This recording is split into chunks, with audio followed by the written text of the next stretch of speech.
Ayo ngaku, siapa di sini yang suka sama komik tai lalats? Nih, Binus University at Alam Sutra bareng Samsung ngadain acara seru bertajuk Lebih Artsy Berkarya. Yang bikin makin spesial, acara ini dihadiri langsung oleh Kak Nur Fadli Mursyid loh, sang kreator di balik komik legendaris Tai Lalats. Di sini, Kak Nur Fadli berbagi kisah inspiratif tentang perjalanannya membangun Tai Lalats, yaitu mulai dari gambar iseng jadi ikon meme absurd yang viral di media sosial.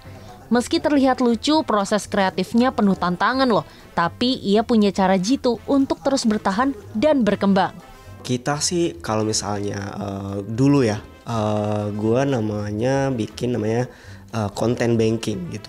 So idenya langsung kalau nemu ide langsung dicatat di sebuah notes sehingga kita punya bank ide, sehingga ketika someday kita butuh bikin konten komik dan tidak ada ide pada hari itu, ya kita udah punya bank ide tersebut yang bisa kita pilih dan pilah dan kurasi untuk kita jadikan konten harian kita gitu. Seperti itu sih. Eits, gak cuma itu ya, Kak Nur Fadli juga bagi-bagi tips dan trik nih buat kamu yang ingin memulai langkah awalnya sebagai konten kreator. Tipsnya yang pasti pertama ya, kalian harus memang senang dan punya jiwa di situ sih sebenarnya gitu. Kayak saya memulainya semuanya karena senang bikin cerita dengan bentuk visualnya komik. So dengan mempunyai base itu atau pondasi itu, kalian bisa melangkah ke langkah selanjutnya. Nah selanjutnya itu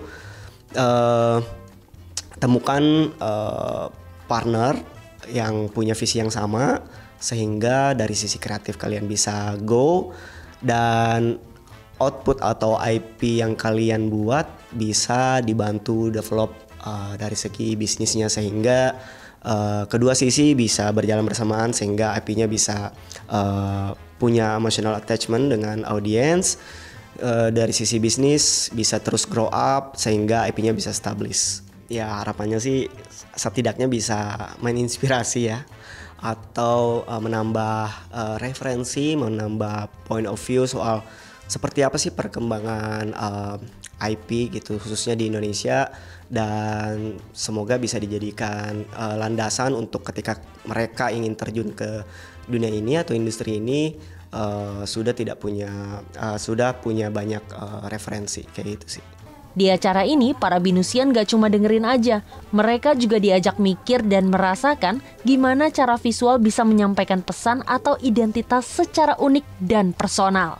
Aku senang banget sih, dan ini tuh opportunity yang bagus juga buat aku karena aku bisa nuangin ideku dan aku juga bisa nunjukin karyaku ke kreatornya Tai Lalats. Aku dapet insight banyak banget sih untuk cara-cara untuk bisa berkarir di industri kreatif ini, terutama untuk IP, dan aku juga kebetulan tertarik untuk kerja di industri tersebut, jadi ini sangat bermanfaat dan membantu aku banget. Acara ini ngebuktiin banget kalau kreativitas dan teknologi bukan cuma saling mendukung, tapi harus jalan bareng. Harapannya makin banyak suara baru yang berani muncul dan berkarya, bukan cuma bikin konten, tapi juga ngubah cara kita melihat dunia.